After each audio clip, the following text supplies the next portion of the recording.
El Señor les bendiga, amados hermanos. Qué bueno que ya estamos en la casa del Señor. Le voy a invitar a que con su Biblia me acompañe a la epístola de Pablo a los Colosenses, capítulo 1, versículos del 24 hasta el 29. Colosenses capítulo 1, versículos del 24 hasta el 29. Dice la palabra del Señor. Leo la Nueva Biblia de las Américas por si a usted le parece diferente. Dice su palabra: ahora me alegro de mis sufrimientos por ustedes, y en mi carne completando lo que falta de las aflicciones de Cristo, hago mi parte por su cuerpo, que es la iglesia. De esta iglesia fui hecho ministro conforme a la administración de Dios, que me fue dada para beneficio de ustedes, a fin de llevar a cabo la predicación de la palabra de Dios, es decir, el misterio que ha estado oculto desde los siglos y generaciones, pero que ahora ha sido manifestado a sus santos. A estos Dios quiso dar a conocer cuáles son las riquezas de la gloria de este misterio entre los gentiles, que es Cristo en ustedes, la esperanza de la gloria. A Él nosotros proclamamos, amonestando a todos los hombres y enseñando a todos los hombres con toda sabiduría, a fin de poder presentar a todo hombre perfecto en Cristo. Con este fin también trabajo, esforzándome según su poder que obra poderosamente en mí. Vamos a orar. Buen Dios y Padre, quiero darte toda la gloria a ti, Señor, por este momento. Gracias por el tiempo de alabanza que hemos tenido para ti, Señor. Permítenos en esta ocasión poder estar atentos a tu palabra.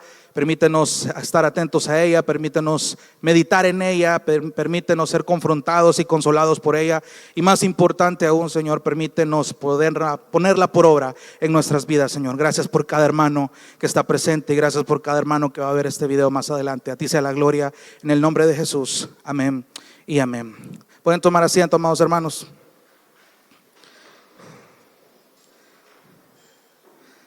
Recuerdo que allá a finales de los años 80, y creo que aquí en la televisión del país llegó ahí por los años 90, ya para ese entonces ya tenía vida, había un programa que se llamaba Misterios sin resolver.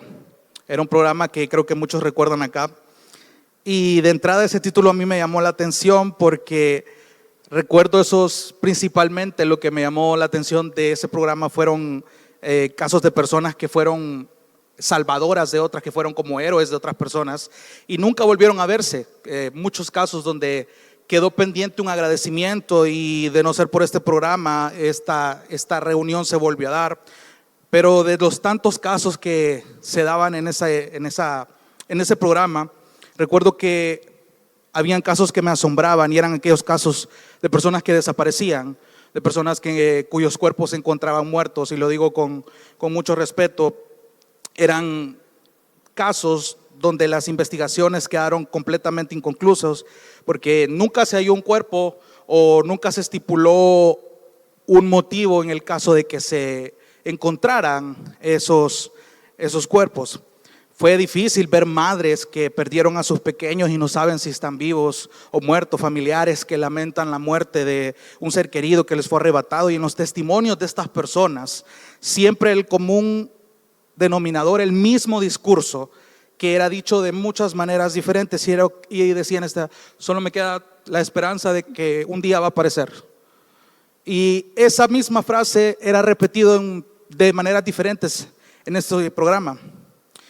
Debe estar vivo por algún lado ahí, tengo la esperanza de volver a verlo o de volver a verla, y si está muerto, pues tengo la esperanza de volver a enterrarlo, de enterrarlo como se debe. Y es difícil, a lo que quiero llegar yo, es que es difícil si nos ponemos a analizar a estas personas.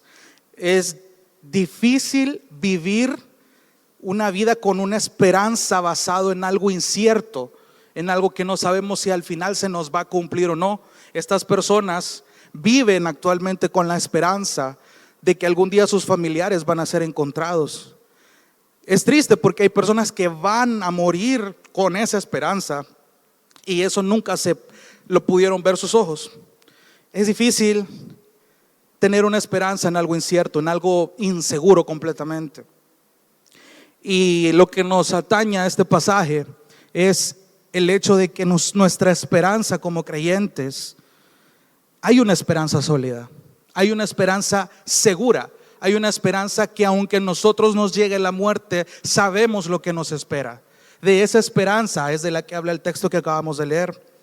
Quiero que en esta ocasión podamos ver cómo Dios nos está recordando el misterio revelado de la persona de Cristo con el fin de que su iglesia permanezca fiel.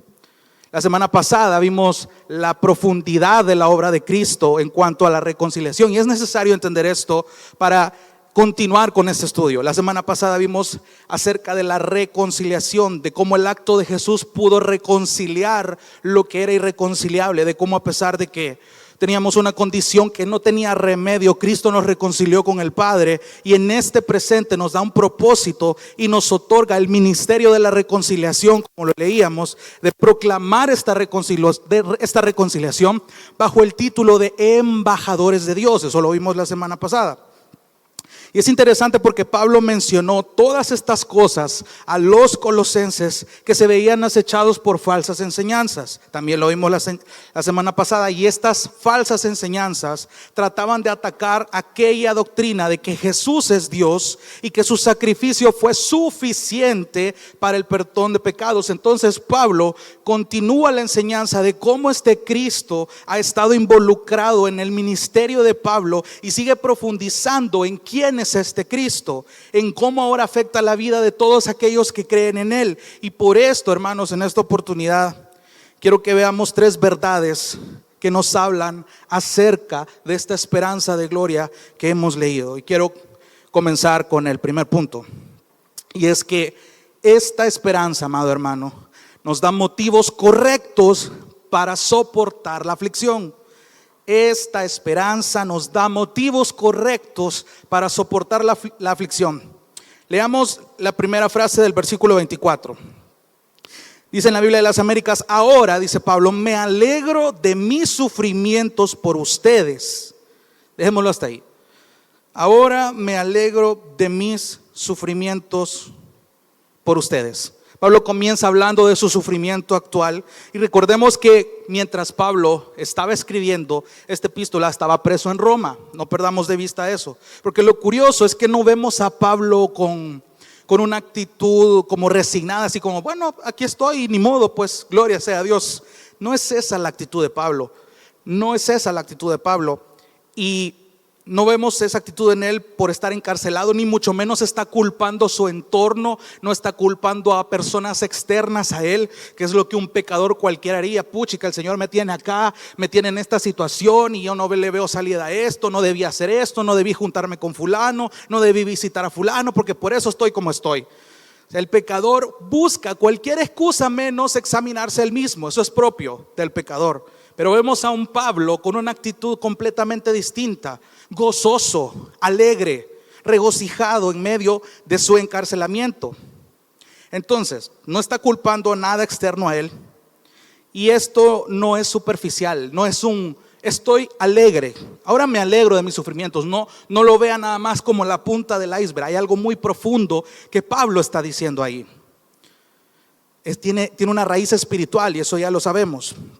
Pablo, y póngame atención acá, Pablo supo que Jesús enseñó en Juan 16:33 que en el mundo usted y yo íbamos a tener aflicciones.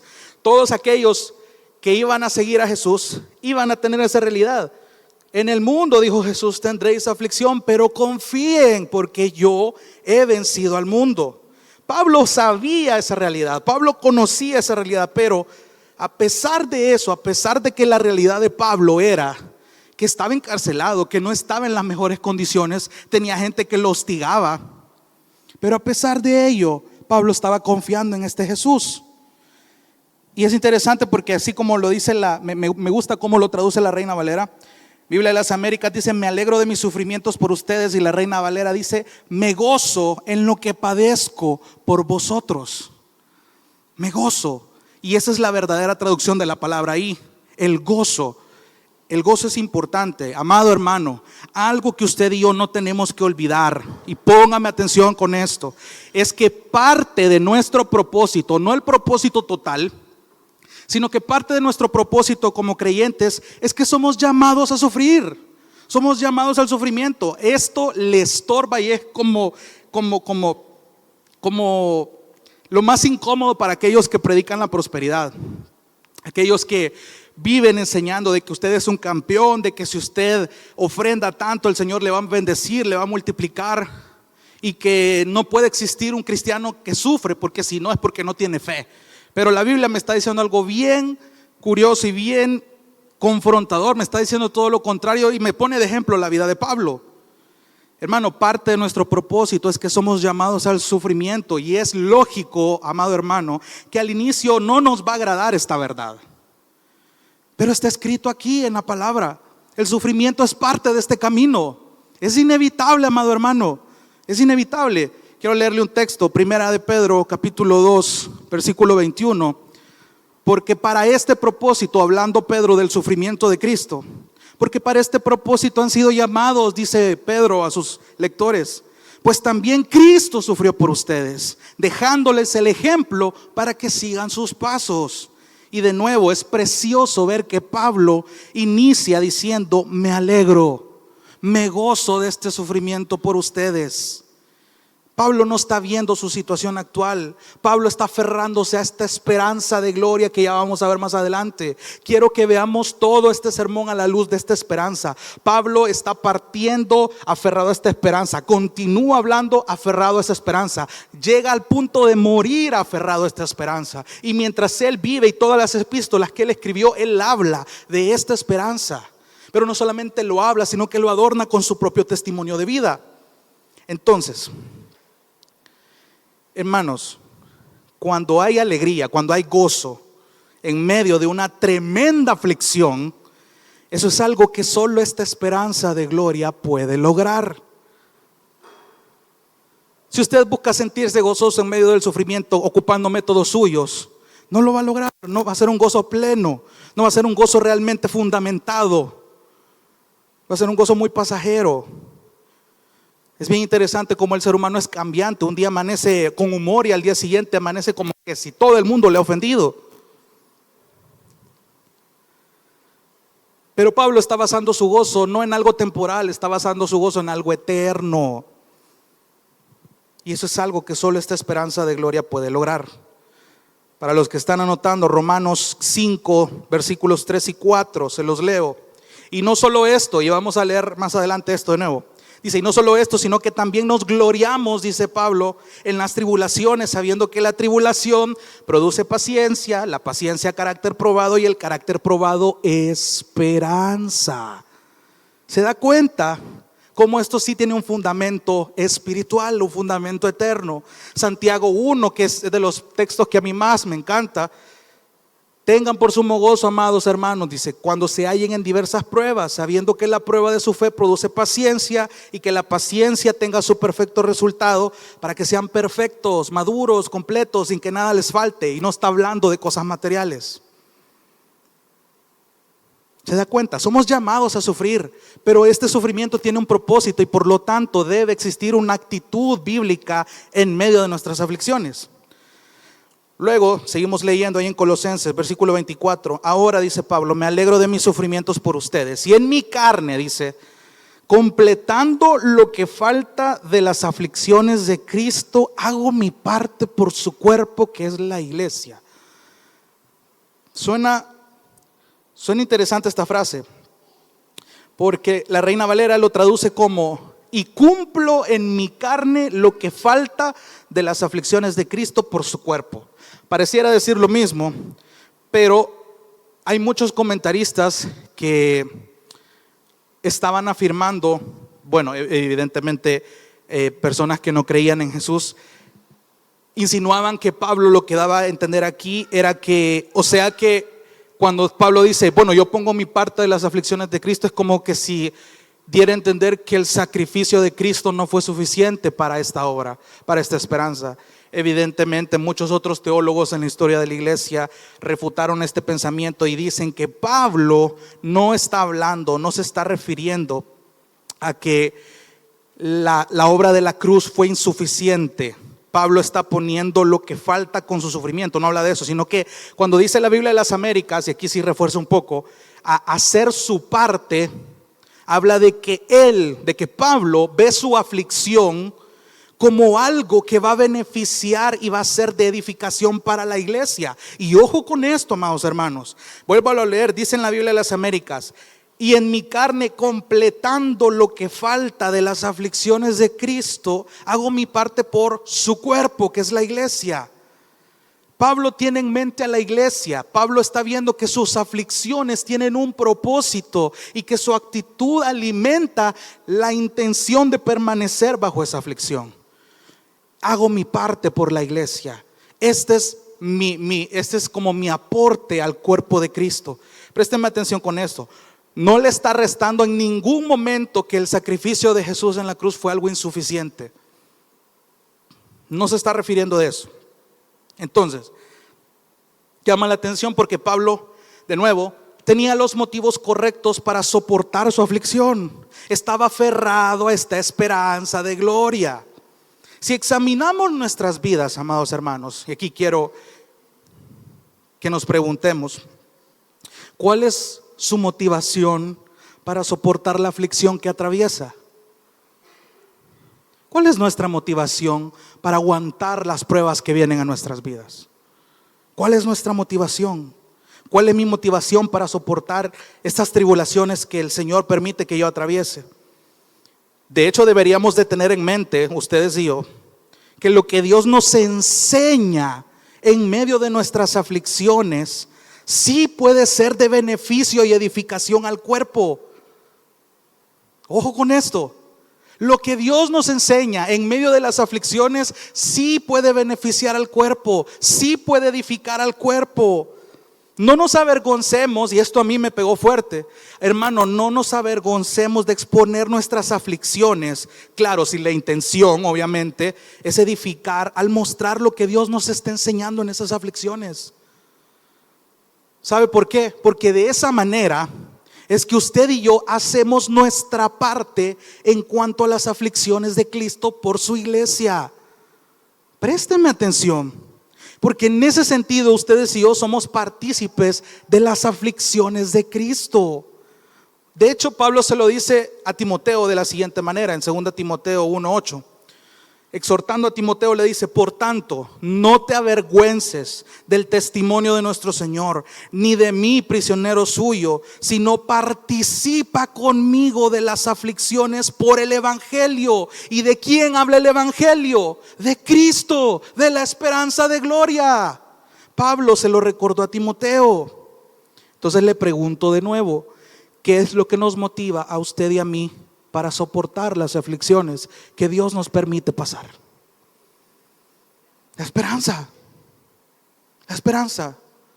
Ahora, si la esperanza es nuestra motivación, entonces no le voy a decir que exhiba sus cicatrices porque se va a oír muy alegórico, pero sí no tema exponer sus aflicciones con los hermanos de la iglesia. Por eso es tan importante la comunión. Por eso es tan importante los tiempos de ayuno congregacional que hacemos acá. ¿Sabe por qué? Porque son tiempos donde sabemos que muchos hermanos de la iglesia ya pasaron, están pasando, van a pasar por pruebas difíciles. Y testificar a la iglesia, al cuerpo, lo que Dios les está enseñando a la luz de la palabra en sus vidas durante ese sufrimiento, es de edificación al cuerpo. Beneficia al cuerpo.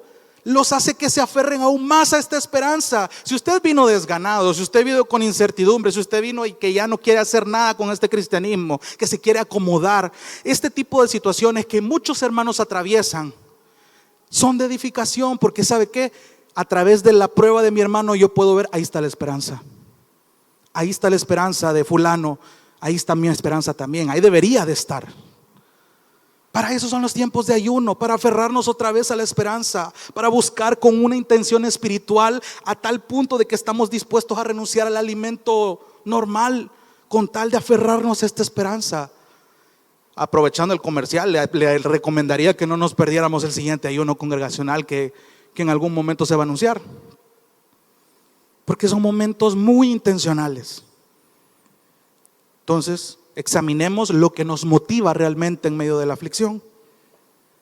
Versículo 25. Está hablando del cuerpo, que es la iglesia.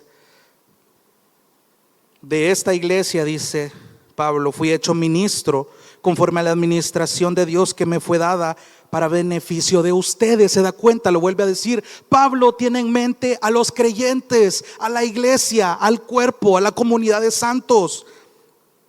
Él está diciendo, esto es para beneficio de ustedes, esto es por ustedes, me gozo de lo que estoy pasando por ustedes.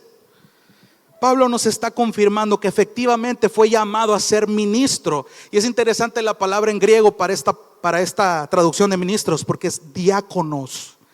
Así es la palabra en el griego para ministro, diáconos. Porque otras traducciones la ponen como mayordomo. De esta iglesia fui hecho mayordomo, dicen otras traducciones. Porque el mayordomo en esos tiempos de la Biblia era aquel siervo, aquel esclavo que era el encargado de administrar la casa de su amo, de encargarse de los demás esclavos, de los demás siervos y distribuir todos los recursos que su amo le delegó. Pablo se veía de esa forma ante tal encargo de parte de Dios. Y Pablo detalla de que esto que se le asignó no fue un mero capricho de él, no fue porque a él se le ocurrió. Me llama mucho la palabra administración acá. Subráyelo si tiene con qué. Cuando dice conforme a la administración de Dios. Préstele atención a esa palabra, porque de nuevo me llama mucho la atención las palabritas en griego de esta palabra, porque administración viene de la palabra griega oikonomías, que de ahí deriva la palabra economía, que habla de administrar, que habla de organizar, que habla de ordenar. Es decir, este llamado obedecía a un plan que fue administrado, que fue ordenado, que fue estipulado de antemano por Dios. Desde la eternidad, Pablo está reconociendo esta realidad. Yo sé que usted y yo lo sabe. En Efesios capítulo 1 podemos ver todas las bendiciones espirituales que el creyente tiene en Cristo. Y podemos ver enfatizadamente que dice que antes de la fundación del mundo Dios nos escogió para su gloria, para alabanza de su gloria. Para alabanza de su gloria hizo tal cosa. Para alabanza de su gloria planeó esto. Para alabanza de su gloria mandó a Cristo. Para alabanza de su gloria nos selló con su espíritu. Para alabanza de su gloria tenemos esta garantía. Y al final todo es para alabanza de su gloria. Entonces, ¿qué está diciendo Pablo acá? De nuevo, esto tenía un propósito, que beneficiar al cuerpo a través de una sola cosa. Sigamos leyendo, versículo 25. De esta iglesia fui hecho ministro, fui hecho mayordomo conforme a la economía, a la administración de Dios que me fue dado para el beneficio de ustedes. Ahora la palabrita siguiente es importante, a fin de, con el propósito de llevar a cabo, dice la Biblia de las Américas, la predicación de la palabra de Dios. Quedémonos ahí. De nuevo, Pablo está diciendo que esta administración que Dios ha hecho ha sido con el propósito de que la palabra suya sea predicada. De hecho, la Reina Valera añade una cualidad de esta predicación. Dice, para que anuncie cumplidamente la palabra de Dios. Cumplidamente, esa palabra en el idioma original habla de lleno, habla de pleno, habla de completo.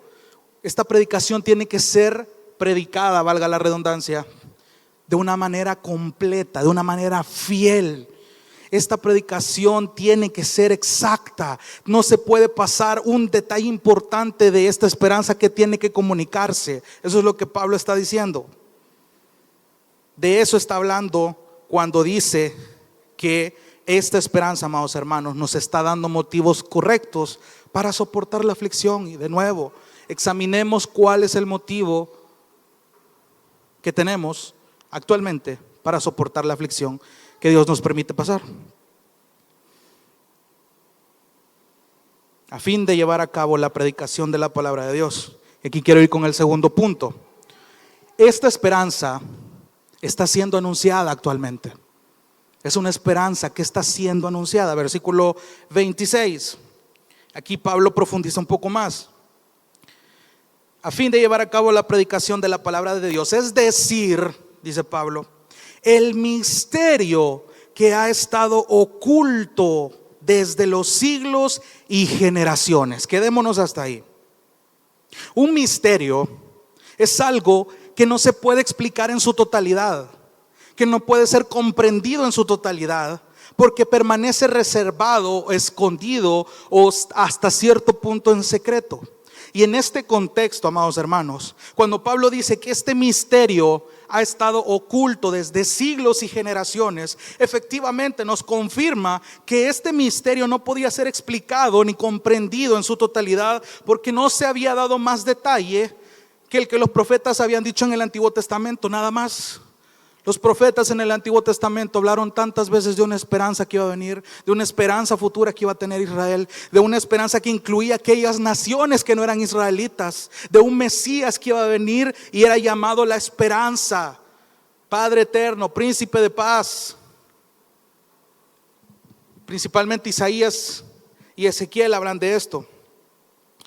Déjenme leer unos textos rapidito. Salmo 22, 27 dice: todos los términos de la tierra se acordarán y volverán al Señor, y todas las familias de las naciones adorarán delante de ti. Interesante esto,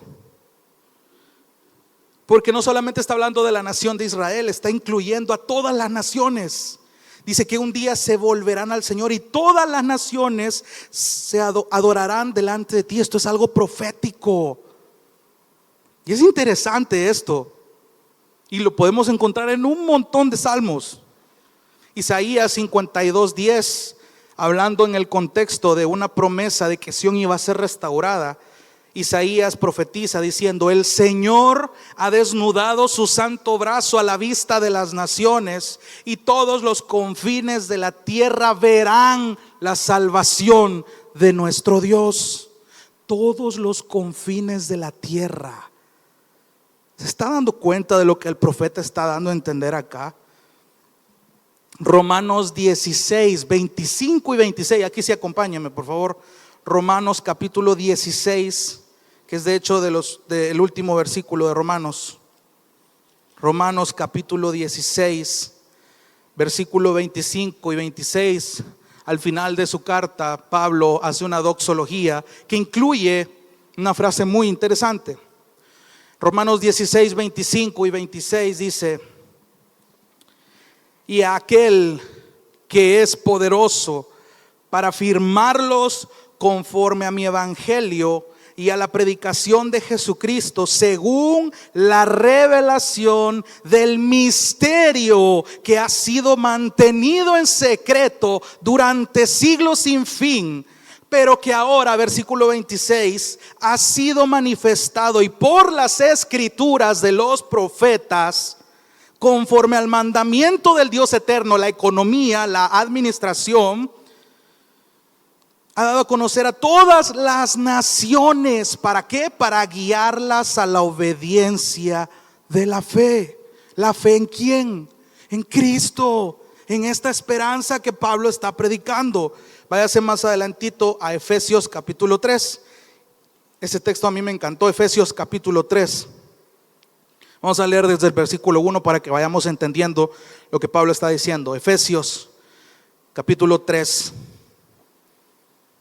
Pablo hablando de su ministerio con los gentiles. Efesios capítulo 3 versículo 1 dice: por esta causa yo, Pablo, dice, prisionero de Cristo Jesús, por amor de ustedes, note la similitud, los gentiles, si en verdad han oído de la dispensación de la gracia, de nuevo aquí la palabra es administración, organización, economía divina. Si en verdad han oído de la dispensación de la gracia de Dios que me fue dada para ustedes, que por revelación me fue dado a conocer el misterio, tal como antes les escribí brevemente. Versículo 4: en vista de lo cual, leyendo, podrán entender mi comprensión del misterio de Cristo, que en otras generaciones no se dio a conocer a los hijos de los hombres, como ahora ha sido revelado a sus santos apóstoles y profetas por el Espíritu, a saber que los gentiles, habla de usted y de mí, los gentiles son coherederos y miembros del mismo cuerpo, participando igualmente de la promesa en Cristo Jesús mediante el evangelio. Versículo 7, es de este evangelio que fui hecho ministro, que fui hecho mayordomo, conforme al don de la gracia de Dios que se me ha concedido según la eficacia de su poder. Versículo 8, a mí que soy menos que el más pequeño de todos los santos, se me concedió esta gracia: anunciar a los gentiles las inescrutables. Esta palabra me encanta. Con unas hermanas el domingo hablábamos de que esta palabra habla de algo tan maravilloso, algo tan grande que nuestra mente no lo puede describir. Las inescrutables riquezas de Cristo, y sacar a la luz, versículo 9, cuál es la dispensación, la administración del misterio que por los siglos ha estado oculto en Dios, creador de todas las cosas. Vuelva a Colosenses. Note cómo Pablo viene hablando de esto no solamente a la iglesia en Colosas, lo dice para la iglesia de Roma, lo dice para la iglesia en Éfeso. A Pablo le interesa compartir esta esperanza porque vivía aferrado a la luz de esa esperanza. Ahora nos está diciendo que este misterio que ahora fue revelado a sus santos, que a estos santos es a quienes a Dios le ha placido. Sigamos leyendo, versículo 26 dice, es decir, el misterio que ha estado oculto desde los siglos y generaciones, pero que ahora ha sido manifestado. ¿A quiénes? A sus santos. A estos Dios quiso dar a conocer cuáles son las riquezas de la gloria de este misterio entre los gentiles. Vamos a llegar hasta ahí. Entonces, ¿quiénes son los santos? La iglesia, el cuerpo, esos son los santos. El cuerpo de Cristo, y présteme atención, amado hermano. El cuerpo de Cristo, la iglesia, ahora tiene el privilegio de que Dios les revele que este misterio que se refiere a Cristo siendo la esperanza, no es solamente exclusivo ahora ya de los judíos, que era lo que generaba el pleito en esa ocasión, sino ahora de los gentiles también. Nosotros entramos en esa comunidad de gentiles porque somos personas ajenas a la nación de Israel. Podemos ser coherederos, estaba diciendo Pablo en la otra carta. Somos participantes de estas riquezas. E imagínense qué maravilloso fue que Dios desde la eternidad ya tenía planeado esto. El sacrificio divino. Yo sé que este tema ya lo sabe usted, pero ya vamos a llegar a esa parte. Ok, ¿cómo todo es que esta teología la puedo aplicar en mi vida? Pero primero hay que entenderla, hay que comprenderla, hay que retroalimentarla, porque le aseguro que de aquí a la otra semana esto ya se le fue.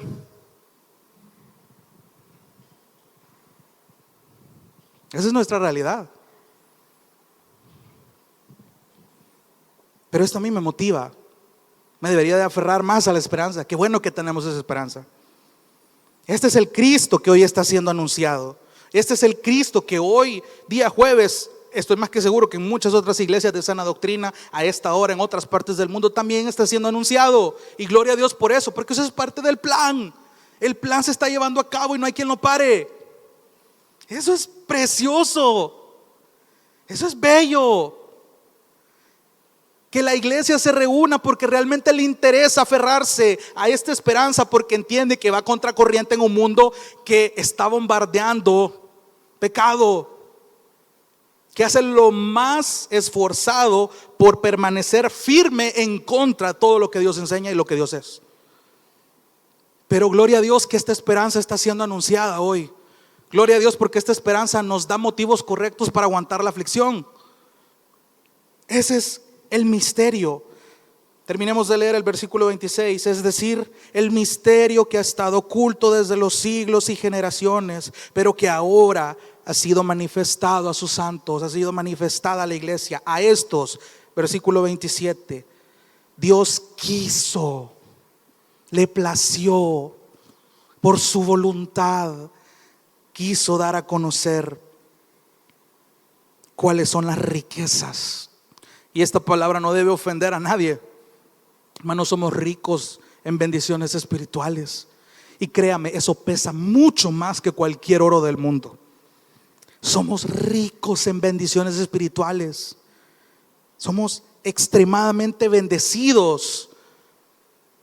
Cristo ya nos capacitó para aguantar toda esta vida. Y es precioso. Si usted no se ha dado cuenta de lo que Cristo le ha capacitado para que usted pueda aferrarse a esta esperanza, se está perdiendo de un gran tesoro. Hay que leer más, hay que meditar más, hay que escudriñar un poco más. No tenga miedo de preguntar, no tenga miedo de exhibir o de pedir consejos con sus aflicciones. ¿Por qué? Porque lo que Dios le está enseñando en sus aflicciones es de beneficio al cuerpo. Gloria a Dios. No solo pasa en Gracia y Verdad, pasa en muchas iglesias. Gloria a Dios, porque hay pruebas en medio de la iglesia.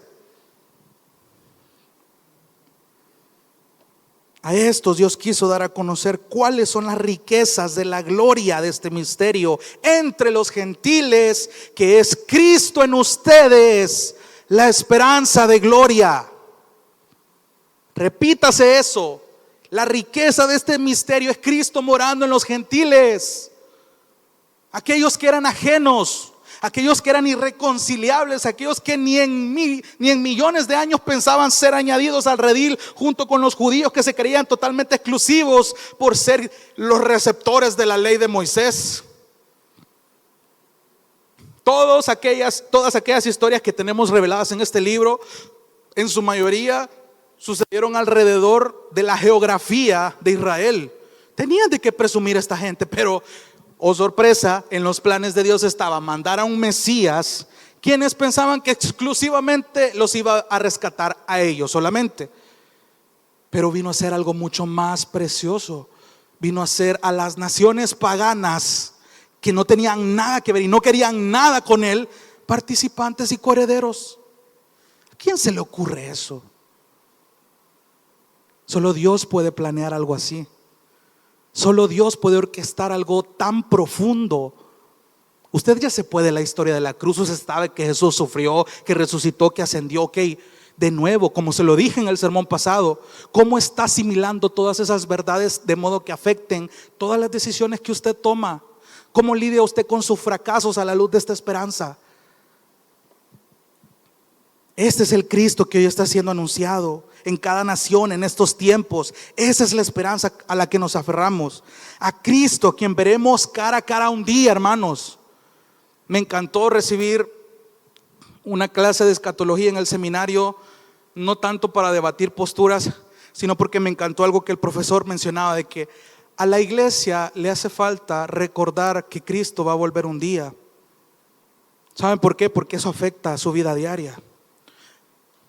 Eso debería afectar nuestra vida diaria, saber que Cristo cada día el reloj va más cortito a ese acontecimiento. Debería afectar nuestras vidas, debería afectar las decisiones que tomamos, debería afectar las relaciones que tenemos, debería afectar los planes que tenemos a largo, corto y mediano plazo. A la iglesia le hace falta recordar que Cristo va a volver un día. Gloria a Dios, porque Él viene pronto. Entonces, ¿qué está haciendo? ¿Cómo usted y yo estamos siendo mayordomos de los recursos que el amo nos ha designado? Si ya vimos la semana pasada que Él nos reconcilió y nos ha nombrado embajadores. A estos mayordomos nos ha nombrado embajadores. Ahora, de nuevo, en aquel día se nos va a preguntar: ¿qué hiciste con lo que yo te di? ¿Qué hiciste con lo que yo te di?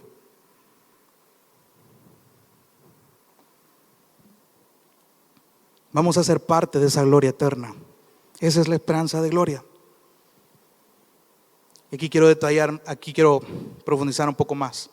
Punto número 3. Vimos ya en el primer punto que esta esperanza nos da motivos correctos para soportar las aflicciones. Número 2, que esta esperanza está siendo anunciada actualmente. Y número 3, esta esperanza obra en aquellos que la abrazan. Póngame atención, esta esperanza obra, es un hecho, debe obrar y está obrando en aquellos que la abrazan. Versículo 28.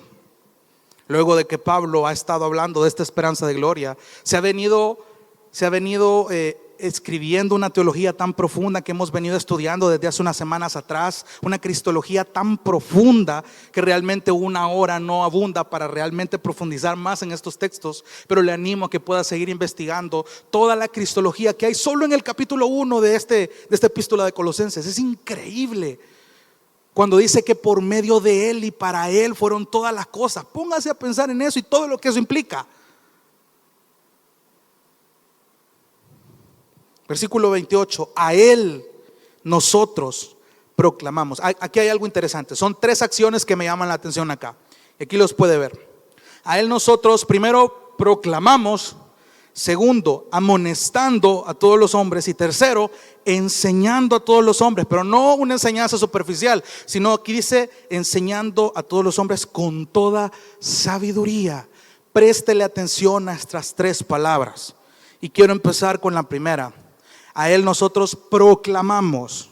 Proclamar acá tiene que ver con anunciar. Anunciar esta esperanza de gloria. Tenga en cuenta que aquí Pablo está cumpliendo lo que Jesús dijo en Mateo 28, la famosa gran comisión, la que se está llevando a cabo desde los tiempos en que esto fue escrito, y que no debemos olvidar que también somos responsables usted y yo de esta gran comisión. Esta gran comisión de ir por todo el mundo, predicar el evangelio, hagan discípulos, enseñándoles que guarden todas estas cosas. No solo fue para esos discípulos de esos entonces, esto se extiende a nuestros tiempos. Este mandato es para usted y para mí. Hagan discípulos, enséñenles. Pero ¿cómo va a ser una manera de enseñarles en este contexto? Hermanos, comparta lo que usted está aprendiendo de Dios en medio de su aflicción. Esa es una manera de edificar al cuerpo. Es una manera de afianzar, de afirmar, de arraigar a la iglesia, a los creyentes. Particularmente yo he recibido muchos regaños y exhortaciones y agradezco a Dios por eso de muchos hermanos, porque yo soy de los que me gusta sufrir en silencio.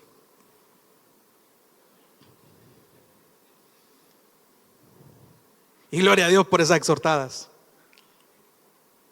No sufra en silencio, hermano. Y en primer plano se lo digo, eso es lo más tóxico espiritualmente que se puede hacer. Tenga el valor, no se avergüence de mostrarse quién es tal cual. Un pecador más, bienvenido. Todos somos pecadores que estamos luchando por santificarnos. Pastor Mario lo predicaba el domingo. La santificación es algo precioso, pero tenemos que aprender a administrarlo también. Tenemos una santificación posicional, una progresiva, una eterna. Ya vamos a hablar de eso más adelante. Pero eso es una manera de proclamar este evangelio. No es necesario que usted vaya a una tarima allá afuera y vaya con un megáfono a anunciar: esta es la esperanza de gloria. Qué bueno, porque todavía hay gente que lo hace así sin alterar el orden público. Qué bueno que la gente lo hace con un raciocinio correcto. Pero si solo vas por hacer bulla, no estás haciendo nada, hermano. Por eso es importante que primero lo dijera usted, lo medite usted, lo profundice usted y luego pregunte si es para terminar de estar seguro, y entonces aplícalo, vívalo, adórnelo y compártalo y enséñelo. Esta es la esperanza de gloria. ¿Cómo está afectando esta esperanza a tu vida? Proclamamos, a Él nosotros proclamamos continuamente. Me encantan estos verbos porque hablan de acciones continuas. Proclamar tiene que ver con anunciar esta esperanza de gloria, tiene que ver con la gran comisión. No olvidemos que somos responsables de esta gran comisión. No es solo responsabilidad de los pastores, no es solo responsabilidad de los líderes. Tu vida también entra en esta responsabilidad. La siguiente palabra: a Él nosotros amonestamos también, a todos los hombres y mujeres. Me llama mucho la atención esta palabra en el griego, amonestar, porque viene de una palabra que significa poner en la mente. Eso es amonestar, poner en la mente. Esa es la idea en el griego. Amonestar es poner en la mente. De hecho, si usted se va a la Real Academia de la Lengua y busca su diccionario, su definición de amonestar es bien interesante, porque dice que es hacer presente algo para que se considere, para que se procure o para que se evite. Es interesante porque este término es muy estudiado dentro de la consejería bíblica, porque tiene que ver con que el consejero, la labor del consejero es que tiene que poner en la mente del aconsejado todo lo que la palabra dice, toda la realidad que la palabra de Dios le manda hacer. Entonces trae todas estas verdades a la mente del aconsejado para que el aconsejado considere, evalúe, tome en cuenta la decisión que va a tomar y la acción que va a tomar. Amonestar tiene mucho que ver con que nosotros pongamos en la mente de ustedes, nosotros como predicadores que proclamamos, poner a este Cristo en sus mentes. Claro, ustedes ya conocen quién es Jesús, conocen ciertos atributos de Dios, pero es nuestra responsabilidad que este Cristo, que esta esperanza no se desligue de sus mentes. Cuando ustedes tomen decisiones, que no se desligue de sus mentes. Cuando usted tenga un arranque de ira, no desligue de su mente esta esperanza. En cosas cotidianas, esta esperanza debe estar presente en su mente. Claro, tiene que haber un conocimiento, tiene que haber un raciocinio de quién es Cristo, porque si solo actuamos por actuar porque los demás así lo hacen, no hay una fe genuina, no hay una esperanza genuina, no estoy aferrado genuinamente. Si usted está acá solo porque los demás lo hacen, si usted sirve porque los demás lo hacen, si usted canta porque los demás lo hacen, hay un problema ahí. Tiene que profundizar en dónde está depositada su esperanza, cómo comparte el evangelio con usted mismo, cómo se amonesta usted mismo a la luz de la palabra. ¿Se ve usted que la palabra tiene esa autoridad también de amonestar? Dice la palabra que la palabra es como esa espada de dos filos. Penetra, duele, quema, lastima. Todo ese tripero que usted tiene, porque sabe lo que hace, porque discierne sus verdaderos pensamientos. A usted le puede decir a cualquier hermano: sí, hermanito, viera cómo me hace falta esto, sí, me hace falta pisto, me hace falta esto, pero ahí vamos, hermano, ahí vamos. Pero el Señor sabe que realmente no es eso lo que te inquieta. El Señor conoce de qué cosas tenemos necesidad antes de que se los pidamos. Entonces, ¿por qué no aferrarse genuinamente a esa esperanza si Dios ya la conoce nuestro corazón?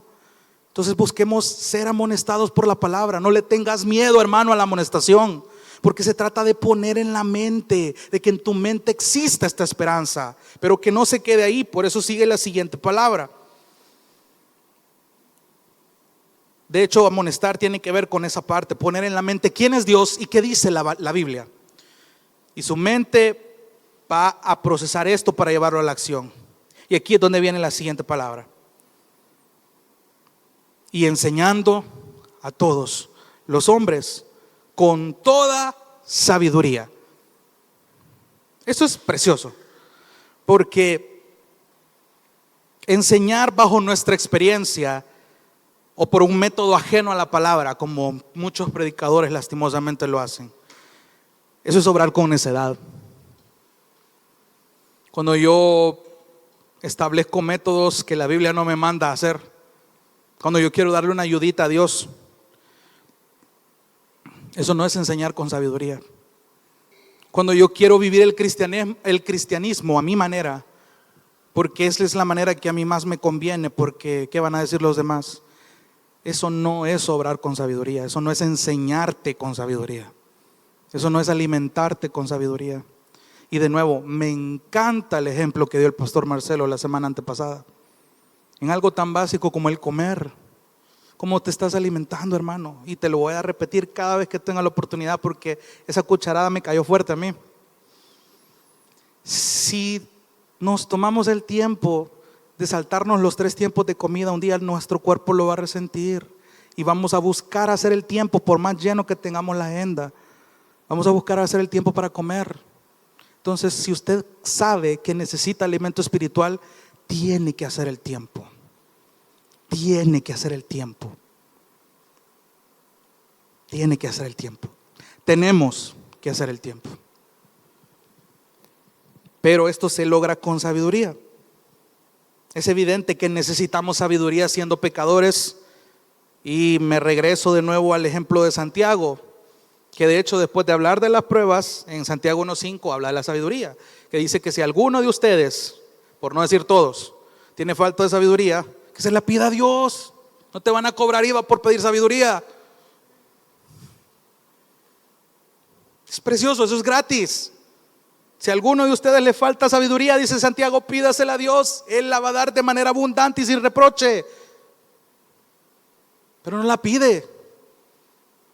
Oró por sabiduría esta última oración que hizo en su devocional, que espero yo que esté haciendo. Ha pedido por sabiduría intencionalmente, porque necesitamos sabiduría para conducirnos, para tomar decisiones de nuevo. Para todo lo que hacemos en esta vida necesitamos sabiduría bíblica. ¿Por qué? Porque sabemos que hay una esperanza que ya viene pronto. Somos mayordomos, necesitamos administrar todo lo que Dios nos ha dado, ya sea mucho, sea poco, igual se nos va a demandar. ¿Qué estamos haciendo? No desligue de su mente de que Cristo es la esperanza de la gloria. Aférrese a esa esperanza, vive esa esperanza, tome decisiones a la luz de esa esperanza. Sigue diciendo el versículo 28, a Él nosotros proclamamos, amonestando a todos los hombres y enseñando a todos los hombres con toda sabiduría, otra vez, a fin de, hay un propósito con todo este tipo de acción, hay un propósito a fin de poder presentar a todo hombre perfecto en Cristo.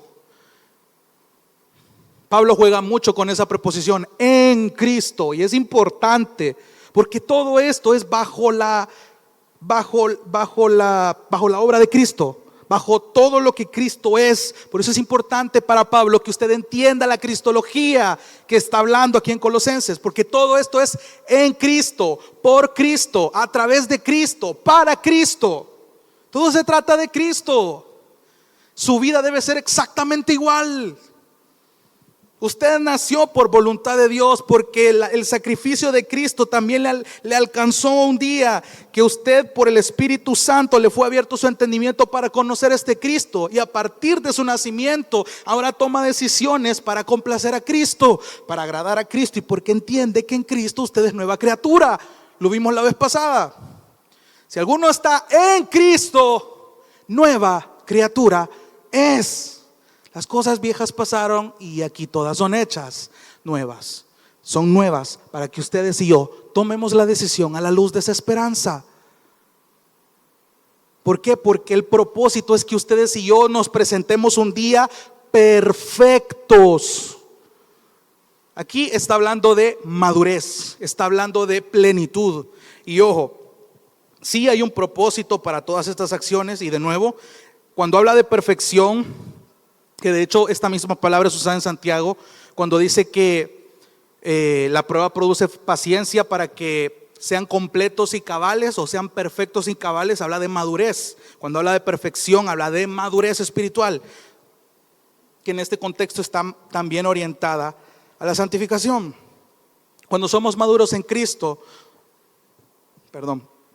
lo hacemos no para presumir que somos espirituales más que los demás, sino para edificar al cuerpo, para beneficiar al cuerpo. Tiene sentido cuando Pablo, citando a Jeremías, dice: no se gloríe el sabio en su sabiduría, no se gloríe el fuerte en su fuerza. Si a alguien se le ocurre gloriarse en algo, que se gloríe en esto, en entenderme y en conocerme, que yo soy el Señor. Lo cantamos hace ratito, nos gloriamos en Cristo por esto, por esto, por esto y por esto, porque la palabra dice esto. Por esto nos gloriamos en Él.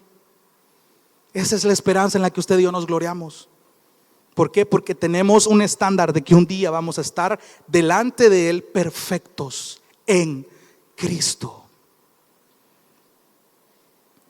Aprendíamos el domingo acerca de la santidad, de cómo Jesús logró que obtuviéramos una posición de santos en Él.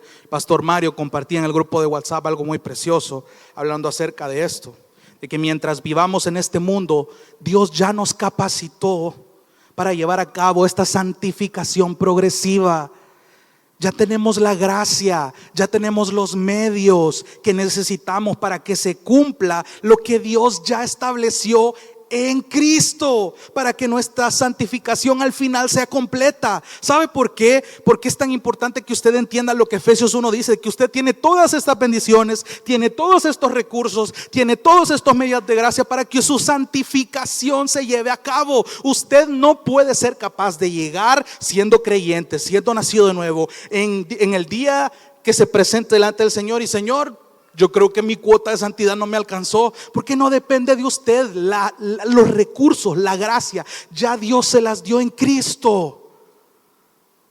Esa es la santificación preciosa. Por eso es que usted se esfuerza a diario por quitarse todos esos pecados, por quitarse todos esos hábitos que no agradan a Dios, porque a usted le interesa vivir a la luz de esa santidad, que cada día usted pueda ir conociendo esta nueva naturaleza en Cristo de la que ya forma parte.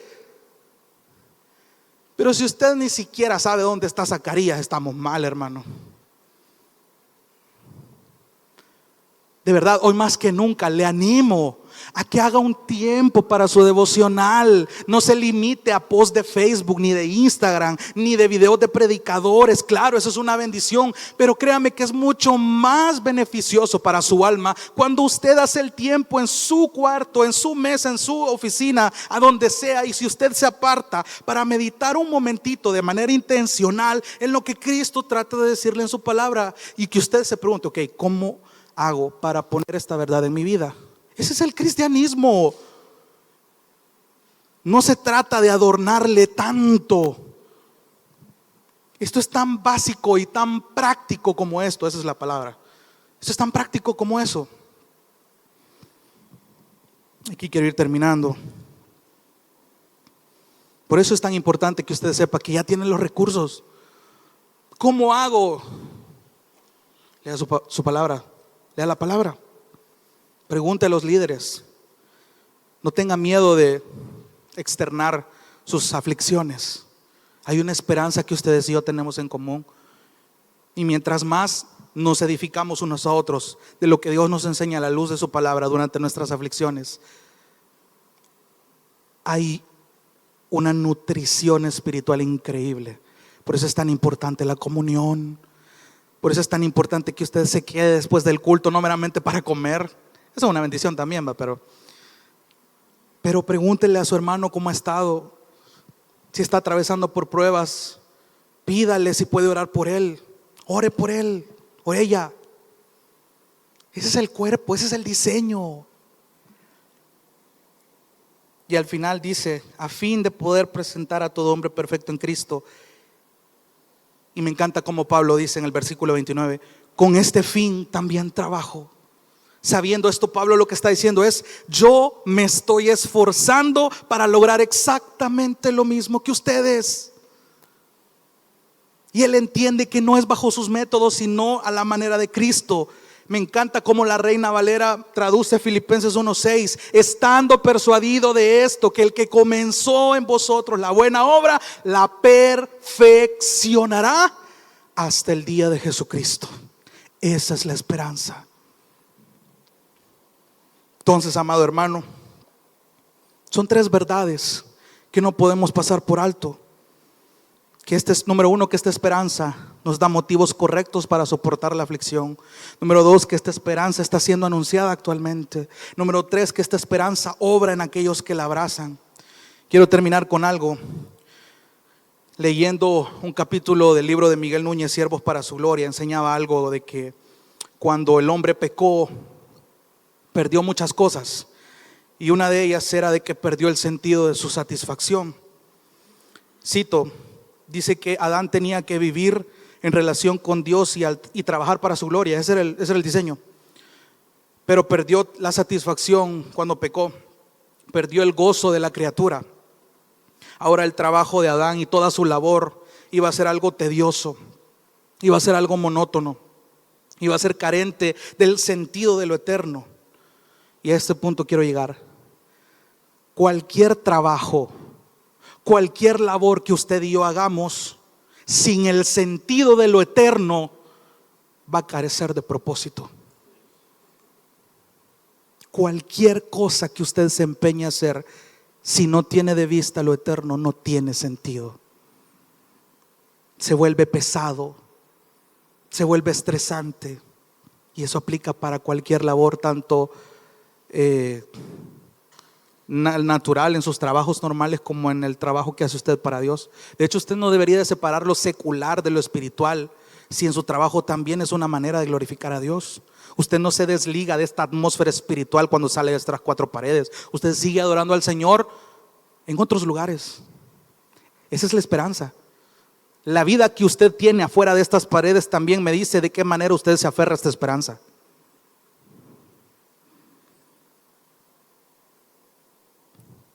Cito lo que le leí al inicio pareciera un ejemplo gracioso, pero volviendo a los casos de misterios sin resolver, es raro ver, y de nuevo lo digo con respeto, ver que la gente tiene una esperanza en algo inseguro. Es triste ver que viven toda su vida con ese vacío de no saber qué le pasó a su ser querido.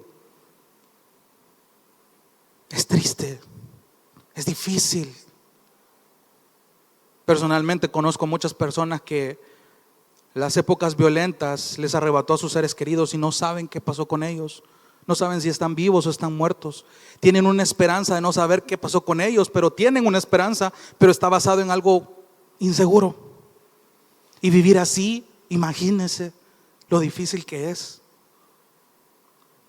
Despertar todos los días con esa incertidumbre. Eso no es vida, hermano. Ahora le recuerdo esto. Usted y yo tenemos una esperanza en Cristo. Hay una esperanza que aunque nos muramos, sabemos cuál es el destino de esa esperanza. Aunque la muerte venga, es una ganancia para nosotros.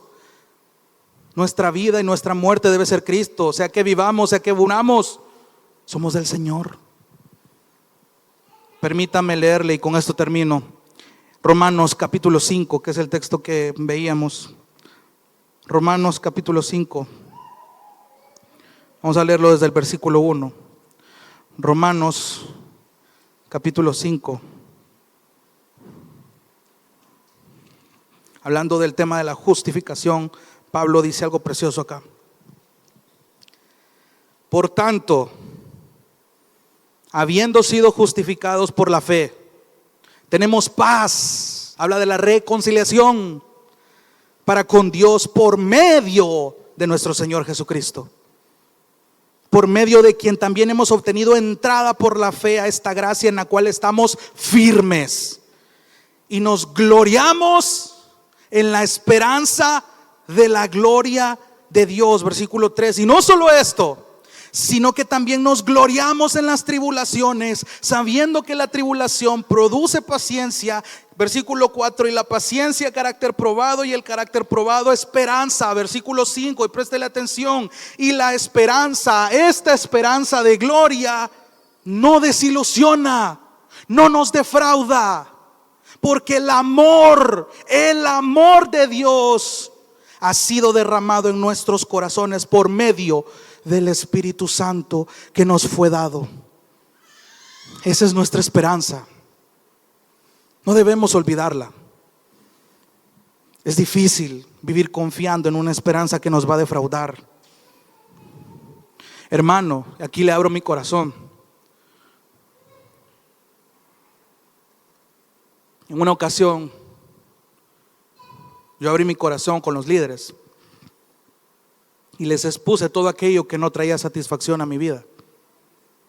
Me dolió reconocer que hay muchas cosas que si yo evalué en mi vida, yo dije, si tuviera esto, tal vez estaría feliz. Si yo tuviera esto otro, estaría pleno, estaría completo. Pero a la larga me di cuenta de que estaba poniendo la esperanza en cosas que al final me iban a defraudar. Me dolió entender que la esperanza no estaba depositada en Cristo mismo. Expuse mis debilidades. Pero gloria a Dios por eso, porque eso me enseñó y me recordó a dónde tiene que estar mi esperanza. En mis momentos de incertidumbre, créame, hermano, Cuando vuelva a flaquear, voy a regresar a esta predicación en las redes sociales y voy a volver a escuchar este mensaje para recordarme: Jonathan, ahí está la esperanza. Ahí está tu esperanza. Ahí tiene que estar. Nada que usted pueda tener en este mundo, si usted deposita su esperanza en cualquier cosa temporal que este mundo ofrece, lo va a defraudar. Pero dice la palabra en el texto que acabamos de leer que hay una esperanza que no defrauda, que no desilusiona, porque el amor se manifestó en esta esperanza. Y ese misterio es Cristo en nosotros, la esperanza de gloria. Ahí está su esperanza, ahí está mi esperanza. En esa esperanza me glorío. Cristo es mi gloria y mi esperanza. Vamos a orar.